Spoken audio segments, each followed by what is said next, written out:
Today we're going to be using all this cool stuff to build something amazing. We've teamed up with Josh's Frogs, and they've flown all the way here to build this with us. We usually build fish aquariums, but this is very similar, and I'm confident you guys are going to love this. And I highly advise you watch this video till the end, because this build is absolutely insane, and you have to see the end result. Let's get started. We have these pads, so check these out. These come with the Paludarium. These are these sponge pads, and they're gonna place right in to these little chambers down there. Perfect. And that's going to allow us to build our moss wall. We decided to use Java moss on these sponges just because it would be super ideal in this location. We wrapped each of the square sponges with Java moss and wrapped it with string, and then we decided to go with Seru stone as far as our aquascaping stone. You cannot beat Seru, it's one of the most beautiful stones on the planet, and we just started throwing it in there. I've learned that when you mix Seru stone with those green luscious plants, it just makes such a beautiful landscape. We also decided to hide some plastic planters in there so that we could put some plants with soil wrapped in moss in here to give them some nutrients to feed on to grow. And we all decided on a light color sand. We went with the UNS Contra sand. I gotta admit, I was feeling a little insecure building this paludarium, but Zach totally stepped up because this is his domain and really aquascaped this paludarium to a next level. We also decided to go with spiderwood as far as our wood choice. With its light color and gnarly-like structure, it was perfect for us to hang plants on, and it does really well in moisture. The rough scape really came out well. Thanks to Zach, he really took lead on this, and now it's time to add some live plants. And this Syngonium ray can handle some really murky conditions. So I think what I'm gonna try to do is preserve as much of it as I can and actually wrap it in a little bit of moss. How about the Anubias? In the Java, are these gonna be immersed? Or I think we can do a little bit of both.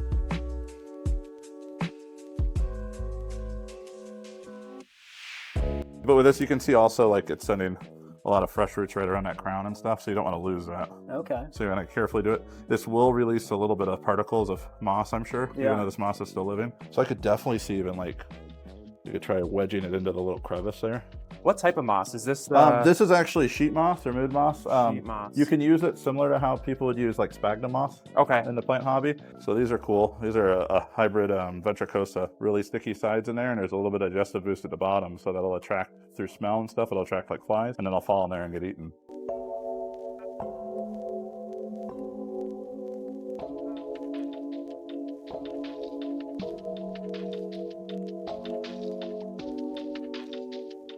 So you got this Syngonium, that might be like confetti. And then this is a Syngonium rayi, so a different species. This is a really common house plant, it's just a different variety. This is a pretty uncommon plant. Okay. So these would both have, you know, even though it's green on lighter green, it's still pretty cool. Sure, yeah. This one's called Silver Streak.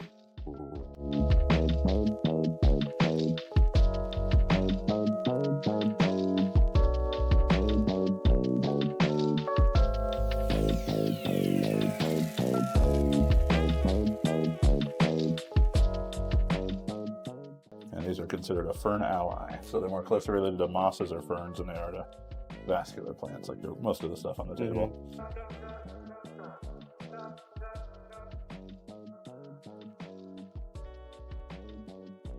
It is going to get a little bit of water from here, which we'll have to watch it. That might be a little bit too much water, but we'll try it. So these are Tillandsias. These are a type of air plant. Okay. So they do not like being wet. And in fact, you see the little bitty kind of silvery parts? Yeah. That's actually how they respire and stuff. So this one's actually blushing red because it actually bloomed at this cool purple bloom that unfortunately died on its way here. And so these will mount probably on the wood way up high to where there's not a chance they're going to have water flow on them. Maybe here or maybe here if water's not dripping down there. You're saying like right on here? Yeah, out and about. And so we'll glue them and do adhesive right there. Okay.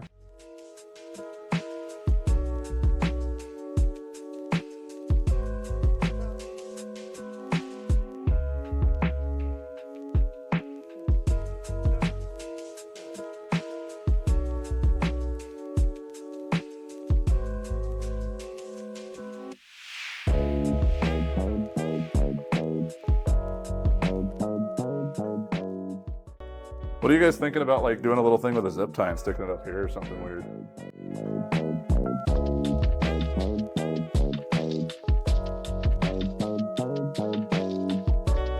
We're not going with the tile anymore.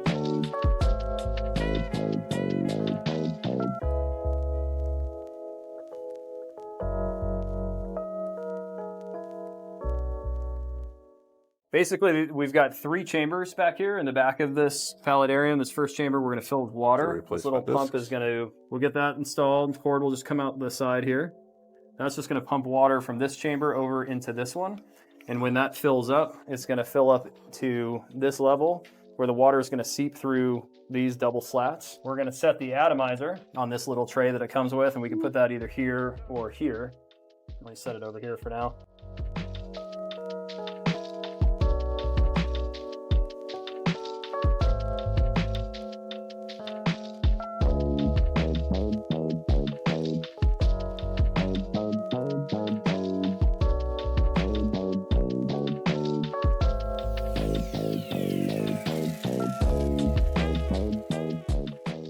Dude, this looks awesome. Nice work, you guys. Yeah, what should we expect over the next couple of weeks? Yeah, so you're gonna have some plants that do like really well. You're gonna have some plants that'll dry out a little bit. You know, this isn't, even with the atomizer here, if I were adding a lot of that humidity and that water bottom, you can see it. That's gonna keep all this that's right up against the background. But the stuff that's extending from the background a little bit, it may die back. And then over time, it'll send up leaves that'll actually be adapted to that environment. Well, guys, that's our 60E UNS Paludarium build. Big thanks to Zach from Josh's Frogs for coming out. It was awesome, man. Appreciate it. And guys, before you go, you gotta check out this riverbed aquarium me and Jesse built in the studio. I'm convinced setting up a natural riverbed aquarium is the ultimate hack because they're so easy to make look awesome. Come check out this build right here. It's one of my favorite aquarium builds to date, and there's so much more to come on the channel.